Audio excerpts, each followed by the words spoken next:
කිව්වත් වගේම අපි සූදානම් පිළිසඳරට ඒ වගේම පෙර සඳහන් කළ පරිද්දෙන්ම මහජන උපයෝගිතා කොමිසමේ සභාපති ජනක රත්නායක මහතාත් සූදානම් පිළිසඳරට. ආයුබෝවන් සුබෝදෑසන. මේ දිනවල ඊටම කාර්යබහුල ඉහළ නිලධාරියෙක් විදිහට තමයි අපිට එතුමාව හඳුනා ගන්නට ලැබෙන්නේ. මහජන උපයෝගිතා කොමිසම පිළිබඳවත් එහි සභාපතිවරයා සහ කාර්යභාරය ගන්න තීරණ පිළිබඳව නිරන්තරව අප වෙතින් ඔබව දැනුම්වත් වෙනවා. ඒ අතරේ මේ අද පත්තරයටත් මාතෘකා වෙලා තියෙන කාරණා තියෙනවා. ඔබ සහ කොමිසම ගත්තු යම් තීන්දුව සහ උපදෙස් ලබා දීම ආදී පිළිබඳව. ඒ සියල්ලට පෙර මේ අලුත්ම කාරණාවක් දකින්න ලැබුණා. ඔබ ඉදිරිපත් කරනවා මේ වෙනකොට මේ අපේ ජාතික විදුලි බල පද්ධතියේ තිබෙන අප උත්පාදනය කරන මෙගාවොට් ප්‍රමාණය අපි භාවිත කිරීම පිළිබඳව බොහොම සැලකිලිමත් වෙන්න වෙලා තියෙනවානේ. ඉතිරි කර ගන්න වෙලා පාලනය කර ගන්න වෙලා ඒ නිසා ඔබට විවිධ පාර්ශ්ව ඉල්ලීම් කරන්න වෙලා තියෙන මේම තත්ත්වයක්. එතකොට නියම ව්‍යාපෘතියක් විදිහට මේ පෞද්ගලික විදුලි චලන යන්ත්‍ර මගින් විදුලිය උත්පාදනය කරවා ගැනීම සඳහා යොමු කරවීම මේක යම් තාක්ෂණයකට වෙනවා. නමුත් ව්‍යාපෘතියක් විදිහට ඒ සඳහා ප්‍රවිෂ්ඨ වීම සහ ඒ තුල මෙගාවොට් සැලකිය යුතු ප්‍රමාණයක් ඉතිරි කර ගැනීම සඳහා දැනටමත් කටයුතු කර තිබීම ඉදිරියටත් මේ ක්‍රියාත්මක කිරීමේ සූදානම පිළිබඳව දකින්නට ලැබෙනවා. මම හිතන්නේ මම මේ සැකවෙන් කියපු කාරණා ඔබෙන් පැහැදිලි වෙනවා නම් වඩාත් හොඳයි. මොකද්ද මේ වැඩේ? මේක අපි ඊයේ නියම ව්‍යාපෘතියක් වශයෙන්, ඒ කියන්නේ පයිලට් ප්‍රොජෙක්ට් එකක් වශයෙන් පටන් ගත්තේ. දැන් අපිට තියෙනවා මෙතන ඉල්ලුම හා සැපයුම අතර ගැප් එකක්. ඒක තමයි මේ විදුලි කප්පාදුවක් ගැන අපි ගිය මාස එකමාර තුල කතා කරන්නේ. එතකොට ඒ වගේම අපි දන්නවා මේ ලංකාව පුරාම විශේෂයෙන් කොළඹ ප්‍රදේශයේ ස්ටෑන්ඩ් බයි ජෙනරේටර්ස් තියෙනවා විශාල ප්‍රමාණයක්. අපි ගණනය කරලා තියෙනවා සාමාන්‍යයෙන් මේ ප්‍රමාණය මෙගාවොට්ස් 3000ක වගේ ප්‍රමාණයක් තියෙනවා ලංකාව පුරාම. ඒ සියලුම ඒ ස්ටෑන්ඩ් බයි ජෙනරේටර්ස් කියලා කියන්නේ ස්ටෑන්ඩ් බයිම කියනකොට ඒකේ නිරූපණය වෙන්නේ අපි මේ ජෙනරේටර්ස් පාවිච්චි කරන්නේ ජාතික පද්ධතියෙන් විදුලිය නොලැබෙන අවස්ථාවක තමයි අපි ස්ටෑන්ඩ් බයි ජෙනරේටර්ස් පාවිච්චි කරන්නේ. හැබැයි මේ තියෙන විශාල ජෙනරේටර්ස් ප්‍රමාණය අපතේ යවන්නේ නැතුව මේ වගේ අර්බුදකාරී තත්වයක් තියෙන අවස්ථාවක අපි හිතනවා ඒ ජෙනරේටර්ස් වලින් තමන්ගේ විදුලිය තමන්ට ජනනය කරගන්න පුළුවන් නම් ඒ වගේම සමහරක් අවස්ථා අපිට පුළුවන් මේක සින්ක්‍රොනයිස් කරනවා කියලා. ඒ ජනන පද්ධතිය අපිට ජාතික පද්ධතියට එකතු කරන්නත් පුළුවන්. මේ ක්‍රම දෙකම වෙන්න පුළුවන්. දැන් අපි ඊයේ කරුණු ලැබුවේ මෙගාවොට්ස් 70ක පමණ ස්ටෑන්ඩ් බයි ජෙනරේටර්ස් ප්‍රමාණයක් ඒ වාගේ අයිතිකරුවන්ට ඒ ව්‍යාපාරිකයන්ට තමන්ම විදුලිය ජනනය කර ගැනීමට අවස්ථාව දීලා ඊයේ හවස 4ත් 6ත් අතර අපි මේ මෙගාවොට් 70 කියන ප්‍රමාණය ජාතික පද්ධතියෙන් අයින් කළා.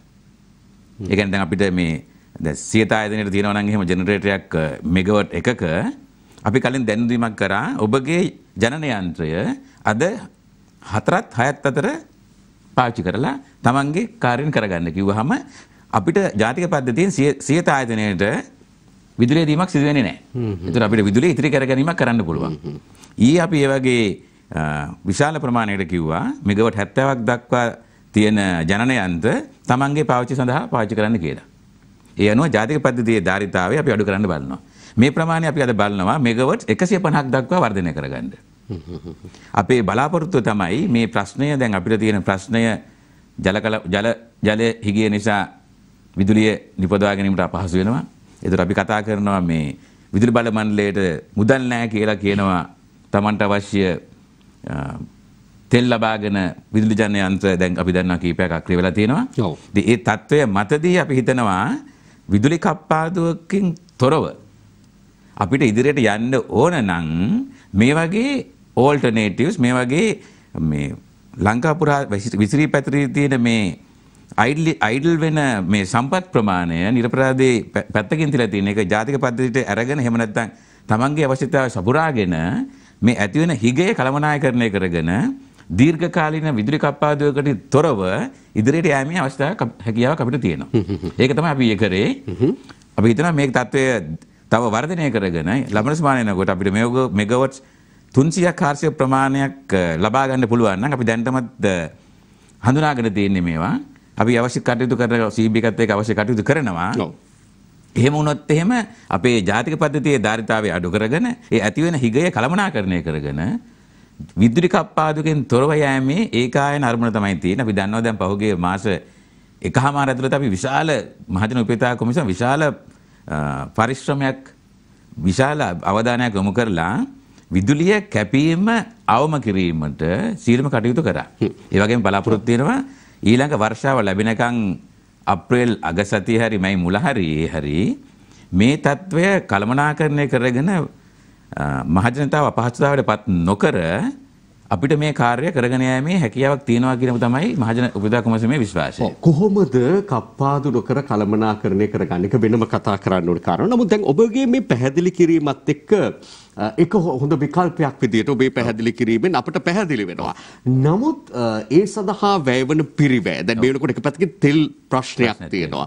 එතකොට ඒවාට අවශ්‍ය ඉන්ධන සපයා ගැනීම ඒවායේ මිල දැන් කොයි වෙලේ වැඩි වේද නැවත කියලාද එහෙමත් තත්ත්වයක තියෙනවා. ඉතින් මේ සියල්ල ඒව කළමනාකරණය කරගන්නේ කොහොමද කියන එකත්. ඔව් මේකට තියෙනවා මේක අලුත් දෙයක් නෙවෙයි. ලංකා විදුලි බල මණ්ඩලය විසින් තමන් විදුලිය ජනනය කරගෙන පාවිච්චි කරනවා නම් ඒ වගේම තමන්ගේ ජෙනරේටරය ජාතික පද්ධතියට එකතු කරලා ඒ ධාරිතාවය ලබා දෙනවා නම් එහෙම දැනටමත් තියෙනවා රුපියල් 36ක ගෙවීමක් එක එකකයට. එතකොට ඕනම කෙනෙක් තමන් ඒකට අවශ්‍ය අර මීටර එක සම්බන්ධ කරගෙන සීබීට කියලා තමන් ජනනය කරනවා නම් තමන්ගේ විදුලිය එක එකකට රුපියල් 36ක් ගෙවන ස්කීම් එකක් තියෙනවා. මේක මදි කියලා හිතලා CB එක දැන් කියනවා මේක අපි ටිකක් වැඩි කරමු 44 වගේ දෙමු කියලා. අපේ එකට ප්‍රශ්නයක් නැහැ. ඒ කටයුතු දැන් කරගෙන යනවා. කියන්නේ තමන් ජනනය කරනවා නම් තමන්ගේ විදුලිය තමන්ටම තමන්ගේ ජෙනරේටරයෙන් තමන්ගේ තෙල් වලින් රුපියල් 30ක් දැන්ට ලබා ගැනීමේ එක යුනිට් එකකට අවස්ථාව තියෙනවා.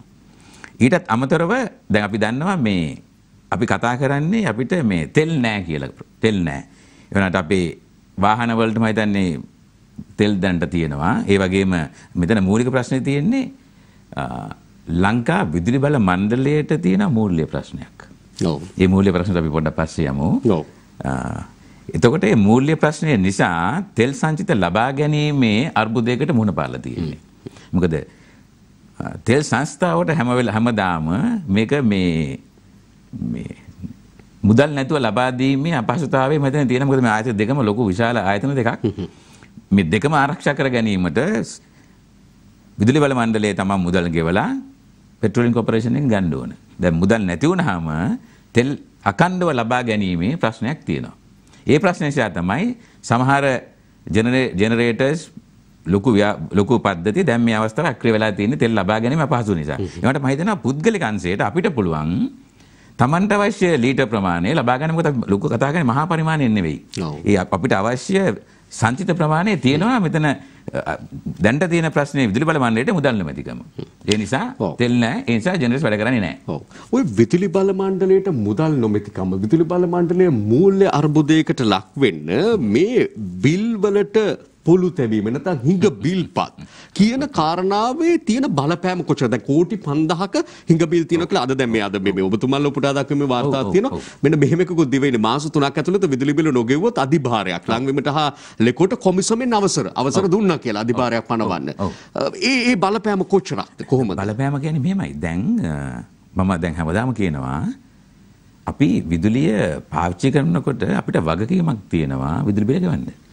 නැත්නම් මේ ආයතන පාවිච්චි කරන්නේ නැහැ. දැන් අපි දන්නවා මේ විදුලි බල මණ්ඩලය කියලා කියන්නේ ලංකාවේ තියෙන ලොකුම ව්‍යාපාරයක්. ඒ ව්‍යාපාරයේ ටර්න් එක පිරිවැටුම සාමාන්‍යයෙන් බිලියන් 250 260 අතර අවුරුද්දකට. විශාල ප්‍රමාණයේ බිස්නස් එකක්. එතකොට මේ එක මාසයක විදුලි ආදායම මෙයාලගේ සාමාන්‍යයෙන් ලෙකෝ එක දෙකම එකට ගත්තාම සාමාන්‍යයෙන් බිලියන් 30ක් පමණ වෙනවා. දැන් පසුගිය කාලයේ මේ පෙන්ඩමික් එකත් එක්ක මේ සමහර ඒ ලාභයද? ලාභ නෙවෙයි. ආදායම. ඒ කියන්නේ එයාගේ පිරිවැටුම කියලා කියන්නේ. ඒ කියන්නේ බිල් මාසික පිරිවැටුම සාමාන්‍යයෙන් දෙකේම එකතුව බිලියන් 30ක් විතර වෙනවා. දැන් පහුගිය කාලේ ඇතුළත ප්‍රශ්නේ වුණේ තමන්ගේ විදුලි බිල්පත පාරිභෝගිකයන් නොගෙවන නිසා සමහර පාරිභෝගිකයන් ඉන්නවා අවුරුද්දකින් විතර ගෙවලා නැහැ. එතකොට මේ දැනට තියෙනවා මේ ආයතන දෙකට අර මම කිව්වා වගේ කෝටි 500ක් නේ 5000ක් කියලා තමයි 5000ක් කියලා කියන්නේ මම මේ බිලියන 50ක් එකතු කර ගැනීමේ අපහසුතාවයක් තියෙනවා. එතකොට CP එකට සල්ලි නැහැ මොකද අපේ පාරිභෝගිකයන් ගෙවන්නේ නැහැ. මොකද පාරිභෝගිකයන් ගෙවන්නේ නැත්තේ තමන් පාවිච්චි කරපු විදුලියට. ඒ කියන්නේ පහුගිය මාස 6 ඇතුළත පහුගිය අවුරුද්ද ඇතුළත තමන්ගේ විදුලි බිල ගෙවලා නැහැ. මේක මම හිතනවා මේක පාරිභෝගිකයන්ගේ වගකීම පැහැර හැරීමක්. මොකද අපිට ආයතන බලා ගන්න ඕන. ඒ ආයතන ඉදිරියේදීත් මේ විදුලිය සපයන්න ඕන. මම හැමදාම කියන කතාවක් තමයි දැන් අපිට ගිය අවුරුදු දෙක ඇතුළත මේ කොවිඩ් ප්‍රශ්නයත් එක්ක අපිට හැමදේම ජන ජීවිතය නැති වුණානේ. අධ්‍යාපනය කිසිම දෙයක් කියන්නේ අධ්‍යාපනය නැති වුණා අපිට අපේ රැකියාව කරගන්න බැරි වුණා අපිට සියල්ලටම බලපෑමක් ඇති වුණා. හැබැයි අපි නොදැනුවත්ම එකම දෙයක් තිබ්බා. අපි සියත ටීවී එක බැලුවා. අපි අපගේ ටෙලිෆෝන් එක charge කරලා ඒ හැමදේම කරගත්ත මේ ඔක්කොම කරගත්තේ කොහොමද? මේ ඔක්කොම කරගත්තේ විදුලිය නිසා. අපි විදුලියක් නැති වුණා නම් එහෙම මේ ප්‍රශ්නේ තව සංකීර්ණ වෙනවා. ඒක මම හැමදාම කියනවා. ඒකට අවශ්‍ය ඒ ක්‍රෙඩිට් එක අනිවාර්යයෙන්ම විදුලි බල මණ්ඩලය යන්න ඕන. අපි කිසිම දෙයක් නැති වෙලාවක තිබුම එක දේ තමයි විදුලි බලය. ඉල්ලුමත් වැඩි වුණා. එතකොට අපිට පාරිභෝගිකයන් වශයෙන් තියෙනවා යුතුයකමක් අපේ බිල ගෙවන්න. දැන් බිල ගෙවන්න නැති වුනහම සලින තෙල් ගන්න. ඒතර විදුලි කප්පාදුවකට යන්න වෙනවා. ඒතර අපි කිව්වා දැන් මේ විදුලි බිල්පත පාරිභෝගිකයන්ට දෙනවා මාස 3ක් හිග එක ගෙවන්න. මම හිතන එක සාධාරණයි. ඒතර මාස 3කින් තමන්ගේ හිග බිල්පත ගෙවන ගමම්ම තමන්ගේ මේ මාසේ බිලත් ගෙවන්න ඕන. ඒතකොට තමයි අපිට මේ කාර්යය කරගෙන යන්න පුළුවන්. නැත්නම් අපිට දිගටම පවතිනවා. ඒ හින්දා මම හිතන්නේ මේක මේ தત્ත්වය කළමනාකරණය කර ගැනීමට අපි කිව්වා එයාලගේ normal process එකේ කියන්නේ විදුලිය බිල ගෙවෙ නැත්නම් අපි දන්නා සාමාන්‍ය විසඳි කරනවා කියලා. ඒකනේ සාමාන්‍යයෙන් කරන්නේ. ඒක අපි කිව්වා ගිය අවුරුද්ද ඇතුළත කරන්න එපා කියලා. මොකද තව අපහසුතාවයකටපත් වෙයි කියලා. දැන් අපි කිව්වා ඉතින් දැන් වෙන කරන්න දෙයක් නැති හින්දා යන ක්‍රියාමාර්ග ගන්න අරගෙන මේ කොහොම හරි මේක එකතු කරගන්න නැත්නම් මේ ආයතනේ නැති වෙනවා. සල්ලි නැති වෙනවා. අපිට විදුලිය දීර්ඝ කාලයක් කප්පාදුවට යන්න වෙනවා. සෞත ඔය කෝටි 5000 ඔය ආසන ගාන ඇතුළත වැඩිපුර තියෙන්නේ මේ පොඩි ගණන් වල ගෙවල් වල තියෙන බිලම නෙමෙයිනේ. ලොකු ගණන් වල විවිධ ආයතන වල බිල් මේ අතර තියෙනවා. නේද? එතකොට ඒවා පිළිබඳව වෙනම කටයුතු කිරීමක් වෙනවද? පොදුවේද හැම මම හිතන්නේ පොදුවේ තමයි ඔක්කොම කරන්නේ. මම හිතන්නේ මේ මොඩල් එක ඇප්ලයි කරපුවාම ඕනම කෙනෙක් මේක ගෙවයි. මොකද මේක අපිට විදුලිය පාවිච්චි කරපුවට ගෙවලා ඉදිරියේදී විදුලිය ලබා ගැනීමේ අවශ්‍යතාවය ගොන කෙනෙකුට තියෙනවනේ. මම දන්නේ මේ යුතුයකම පුද්ගලික පාරිභෝගිකයන්, පුද්ගලික අංශයේ පාරිභෝගිකයන්, රාජ්‍ය ආයතන සියලු දෙනාම අනිවාර්යයෙන්ම ගෙවිය යුතුයි. නැත්නම් මේ කාර්යය ඉදිරියට කරගෙන යාමේ අපහසුතාවයක් තියෙනවා. ඒ අනුව කටයුතු නොවුනොත් තමයි අධිභාරයක් පනවනවා නම් මේ පනවන්න සිද්ධ වෙන්නේ කියන එකයි මේ කියන්නේ. හොඳයි ඊට පස්සේ දැන් මේ අපි කතා කරා මේ මුලදිම අපි ප්‍රවිෂ්ඨය ලබා ගත්තෙත් නියම ව්‍යාපෘතිය පිළිබඳව මේ ජාතික විදුලි බල පද්ධතියෙන් මෙගාවොට් එකක් හරි ඉවත් කරගන්න පුළුවන් නම් අපිට අඛණ්ඩව විදුලිය සපයා ගැනීමේ බලාපොරොත්තු දල්වා ගන්න පුළුවන් වීම පිළිබඳව සභාවතව පැහැදිලි කරේ. ඒක අපිට මගහැරුණු අවස්ථා පිළිබඳව විශේෂයෙන් මේ සූර්ය කෝෂ සූර්ය විදුලි බල ජනනය පිළිබඳව එහෙම පහුගිය කාලවල යම් උනන්දුවක් දකින්න ලැබුණත් ඒ පසු කාලීනව බිඳවැටීමක් පෙන්නුම් කරනවා වගේ අපට පේන්නේ. හැබැයි ඒවැ සැබෑ තත්ත්වය මොකක්ද? ඒව වෙත ජනතාව තවදුරටත් අද්දවා ගන්න, ආකර්ෂණය කරගන්න, දිරිමත් කරන්න වැඩපිළිවෙල ඊට වඩා ක්‍රියාත්මක විය යුතු නැද්ද? එතකොට අපිට මේ ප්‍රශ්න වලින් යම් තාක් දුරකට ගැලවෙන්න පුළුවන් කමක් එන්නේ නැද්ද? මේවා අපිට තියෙන ප්‍රශ්න. ඔබතුමා මේක මම හිතන්නේ මේ පිටින් පෙරන හැටි. ඒ වුණාට මේ පුනර්ජනනීය බලය ශක්තිය වැඩි කර ගැනීමට සියලුම කාරණා කටයුතු වෙනවා. දැන් ගිය අවුරුද්ද ඇතුළත මෙගාවොට් 150ක පමණ පද්ධති එකතු වෙලා තියෙනවා අපේ ජාතික පද්ධතියට. සමහර සූර්ය පැනල පමණක් නෙමෙයි මම උදාහරණ ගත්තා. සූර්ය පැනල පමණ. මම මේ සූර්ය පැනල පටන් ගන්න. ඊට අමතරව තවත් මෙගාවොට් 100ක පමණ ප්‍රමාණයකට අපි අවශ්‍ය අප්‍රූවල් එක ලබා දීලා තියෙනවා. ඒ කියන්නේ මේ කටයුත්ත කරනවා. මේ කටයුත්ත කෙරුණට මේ සූර්ය පද්ධති මේ හදන්න කාලයක් යනවනේ. ඒක එක දවසින් කරන්න බෑ. ඒ කියන්නේ මෙගාවොට් එකක හරි 10ක හරි ප්‍රමාණයක් හදන්න ඒකට අවශ්‍ය කාලය යනවා. මේ ඇති වෙන වෙනස වෙනවා. ඒ ඇති වෙන වෙනස අපිට මේ හරියට ඇහැට පෙනෙන්නේ නැහැ. ඔව්. ඒ වගේම රජයේ අලුත් ප්‍රතිපත්තිය තමයි පුනර්ජනනීය බලය 70%ක් වෙන්න ඕන අනිත් ප්‍රභවයන්ගෙන් 30%ක් වෙන්න ඕන කියන පදනමේ තමයි ඉන්නේ. ඒ පදනම අනුව ලංකා විදුලි බල මණ්ඩලය විසින් සදනු ලබන අපි කියන මේ දීර්ඝකාලීන විදුලි බල සැලැස්ම long term generation plan එක 2022-2041 කියන කාර්යය දැන්ට කෙරීගෙන යනවා. ඊට අමතරව පුනර්ජනනීය බලය වැඩි කර ගැනීම සඳහා අවශ්‍ය ක්‍රමවේදයන් සකස් වෙනවා. හැබැයි පුංචි ප්‍රශ්නයක් තියෙනවා. හුඟ දෙනෙක් මේ කම්ප්ලේන් කරනවා දැන් වහල මත ඉදි කරපු මෙගාවට් 25ක පමණ ධාරිතාවයෙන් යුතු සූර්ය බල පද්ධති වලට අවශ්‍ය අප්‍රූවල් එක එහෙම නැත්නම් ඒ ක්‍රමවේදය පොඩ්ඩක් පරක් වෙනවා කියන එක.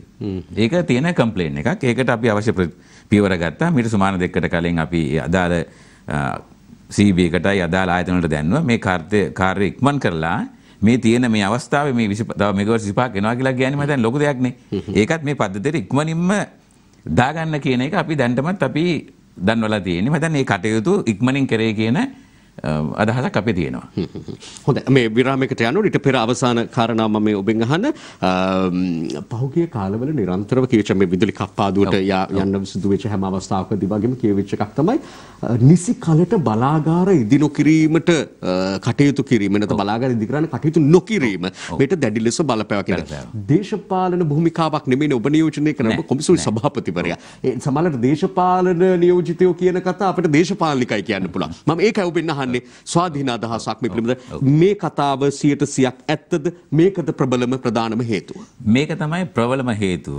ඒකට හේතුව තමයි පහුගිය අවුරුදු 7 ඇතුළත ඒ කියන්නේ 2014 ඉඳන් අද දක්වා විශාල ප්‍රමාණයේ විදුලි ජනන ව්‍යාපෘතියක් ඇති වුණේ නැහැ. ඒක අපි හදන long term generation plan එකේ තියෙන ආකාරයට කෙරුන්නේ නැති නිසා තමයි අපිට මේ අද මේ තත්ත්වෙට මුහුණ පාන්න වෙලා තියෙන්නේ. අපි දන්නවා අර 2015 දී ශාම්පූර් බලාගාරය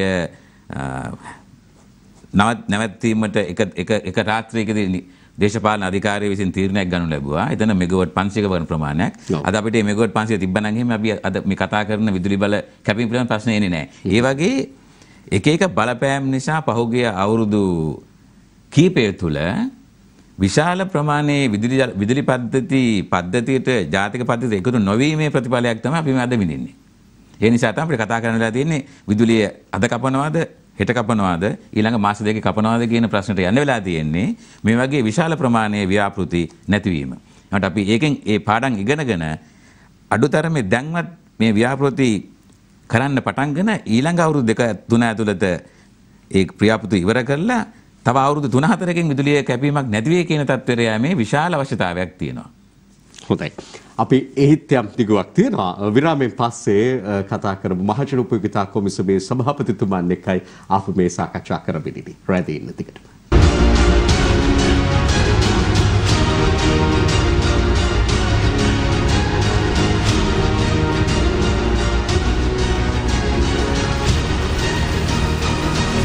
අපි පිළිසඳරේ දෙන්නේ මහජන උපයෝගිතා කොමිසමේ සභාපති ජනක රත්නායක මහතා සමග දැන් මේ විදුලි කප්පාදුව තමයි මේ දිනවල වඩාත් කතා බහ කෙරෙන මාතෘකාව බවට පත් වෙලා තියෙන්නේ. කැමැත්තෙන් උනත් අකමැත්තෙන් උනත් ඒ පිළිබඳව කතා කරන්න වෙනවා.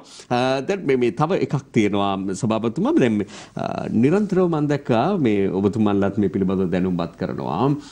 ඔය බීති ලාම්පු ඒවට ලොකු ප්‍රමාණයක් විදුලිය වැය වෙනවා. ඉතින් ඒවා ගැනත් අවධානය දෙන්න නාම පුවරු මේ ආදී පිළිබඳව ව්‍යාපාර ස්ථානවල හිම අවධානය යොමු වීම පිළිබඳව විශාල මෙගාවට් ප්‍රමාණයක් ඉතිරි කර ගැනීමේ හැකියාවක් තිබෙනවා. ඒ වැඩපිළිවෙල ක්‍රියාත්මකයිද දැන්? එයට එකගතයක් පළ වෙලා තියෙනවද? අදාළ පළාත් පාලන ආයතනවල ආදීන්ගේ එකගතයක් පළ වෙලා තියෙනවද? මොකක්ද ඒ තත්ත්වය? මේ තත්ත්වය මම හිතන්නේ පොඩ්ඩක් කනගාටුදායකයි. මොකද අපි දැන් මාසයක් සුමාන 2-3ක් තිස්සේ කියනවා සියලුම පළාත් පාලන ආයතන වලට ඒ වගේම RD එකට රෝඩ් ඩෙවලොප්මන්ට් ඔතොරිටි එකට මොකද මේ ලංකාව පුරාම තියෙනවා ලක්ෂ 5ක පමණ වීදි ලාම්පු. ඒ වගේම කොළඹ මහනගර සභාවේ තියෙනවා 18000ක් විතර වෙන වීදි ලාම්පු. අපි දන්නවා සමහර වීදි ලාම්පු දාපුවාම ඒක කවදාවත් නිවන්න නැති ඒවත් තියෙනවා. අපි දැකලා තියෙනවා මේ ටීවී වලින් පෙන්නනවා මේ දවස්වල. ඒ වගේ ප්‍රශ්න තියෙනවා. එතකොට මේ ලක්ෂ 5ක තියෙන වීදි ලාම්පු පවත්වා ගැනීම සඳහා සාමාන්‍යයෙන් දවසකට මෙගාවොට් 55ක අපි ගණනය කරලා තියෙනවා. මෙගාවොට් 55ක පමණ ධාරිතාවයක් ඕන ජාතික පද්ධතිය. මේක විශාල බරක්. ඒ වගේම අපි දන්නවා මේකෙන් වක් අපතේ යනවා. මේ අවස්ථාව අපිට තියෙන්නේ විදුලිය පරිභෝජනය අඩු කරලා සංරක්ෂණය කරලා අපිට අවශ්‍ය මහජනතාවට අවශ්‍ය විදුලිය ලබා දීම තමයි අපේ මූලික අරමුණ වෙන්නේ. එතකොට අපි කියලා තියෙනවා අනිත් පළාත් පාලන ආයතන වලට පුද්ගලික ඒ වගේ අපි ලිපි මාර්ගෙන් දන්වලා තියෙනවා සීලම ආයතන වලට. ඒ වගේම පුද්ගලික සාකච්ඡා කරලා අපි මේ ළඟදී සාකච්ඡා කරා කොළඹ නගරාධිපතිතුමියත් සමග අපි කිව්වා මේ පාවිච්චි කරන ප්‍රමාණය අඩුතම 80%කින්වත් අඩු වෙන්න. යම් මෙවන් සුබදායි ප්‍රතිචාර තියෙනවා. අපිට දැනගන්න ඒ කියන්නේ දැනගන්න පුළුවන් තරමේ අර ඉම්පැක්ට් එකක් එන ප්‍රමාණයේ කැපවීමක් තාම නැහැ. අපි හිතනවා මේක අද වෙයි කියලා. ඒ සඳහා අවශ්‍ය අවධානය යොමු කරලා මොකද මේක අපරාධයක්. මොකද අපිට වැදගත් වෙන්නේ මේ අවස්ථාවේ මහජනතාවට විදුලිය සැපීම. එතකොට ස්ට්‍රීට් ලයිට් කියන දේවල් අඩු කරගත්තොත් එහෙම අපිට පුළුවන් ඒ ධාරිතාවය අඩු කරගෙන ජලය ඒ වගේම මේ යුනිට් ගාන අඩු කරගෙන අපිට පුළුවන් විදුලිය කැපීමකින් තොරව යෑමට ඒකට අනුබලයක් ලබා ගැනීම හැකියාවක් තියෙනවා. ඔය එකම මේ කාරණාව තහන්න හොඳයි කියලා මම හිතනවා. දැන් අපි දකිනවා අද පත්තර පිටු පුරා ලිපි පළ වෙනවා, දැන්වීම් පළ කරනවා.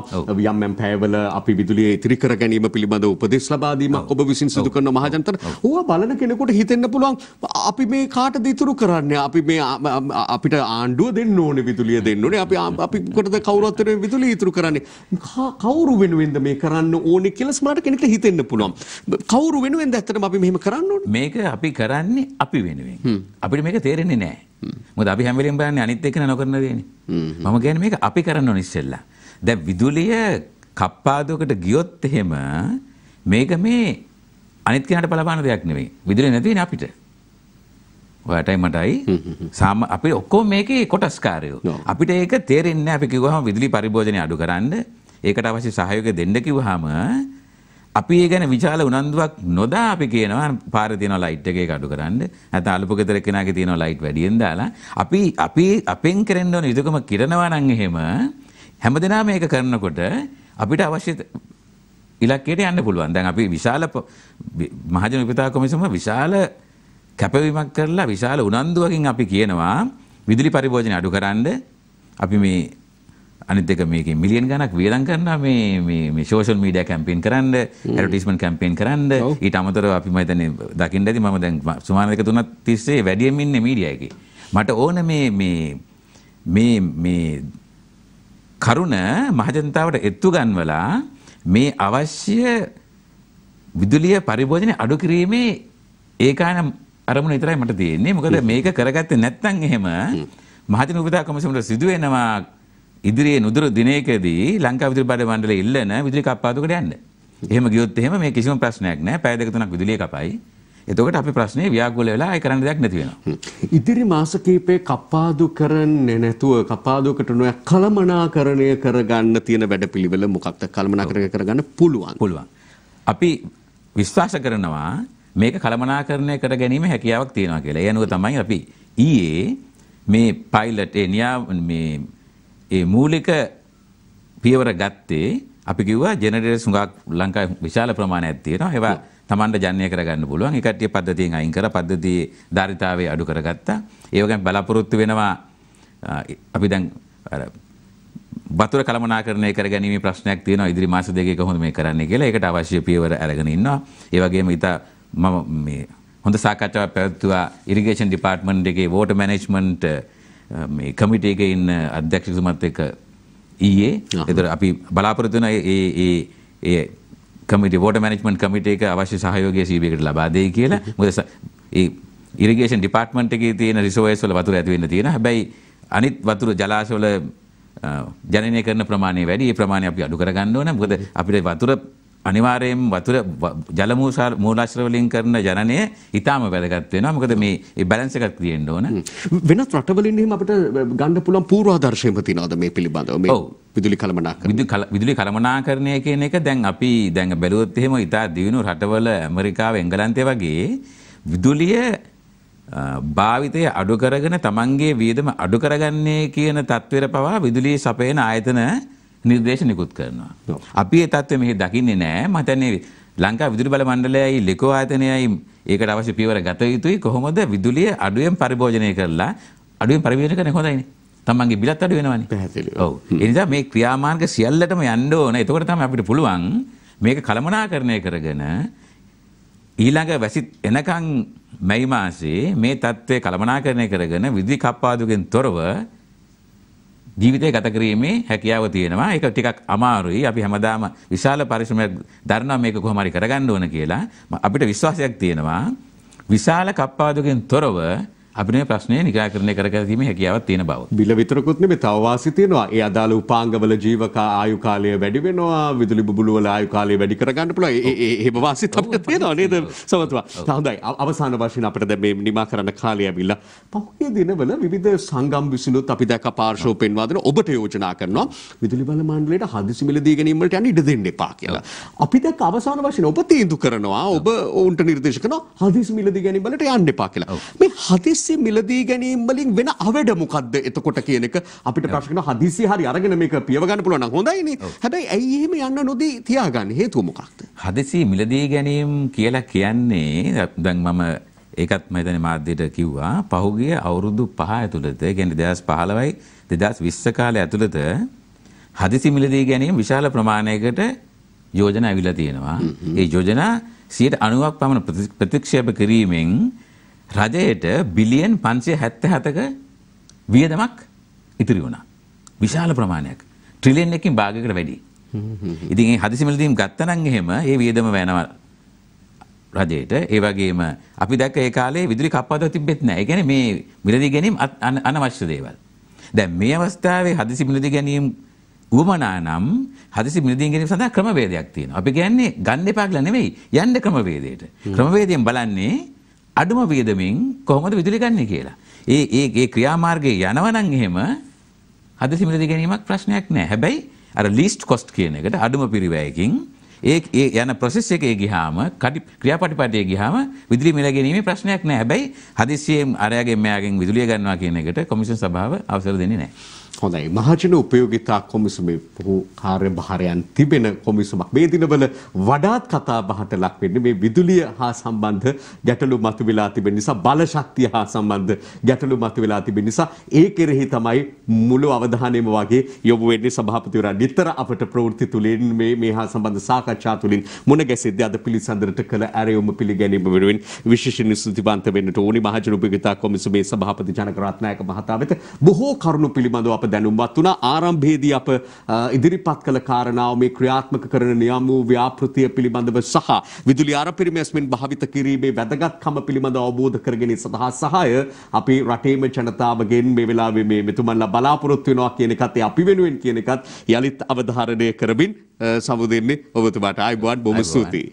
එhmenan අපි හෙට සතියන්තේවත් උදෑසන අනිවාර්යයෙන්ම මුණ ගැසෙන දවසේ පාතරත් එක්ක එතෙක් ඔබට සුවදායි සුබ දවසක් වේවා.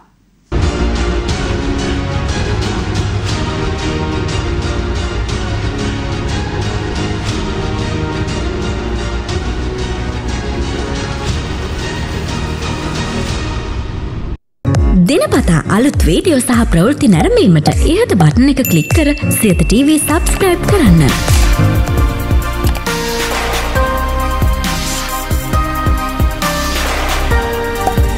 අලුත් වීඩියෝ ගැන මුලින්ම දැනගන්න මෙම සීනුව ක්ලික් කරන්න.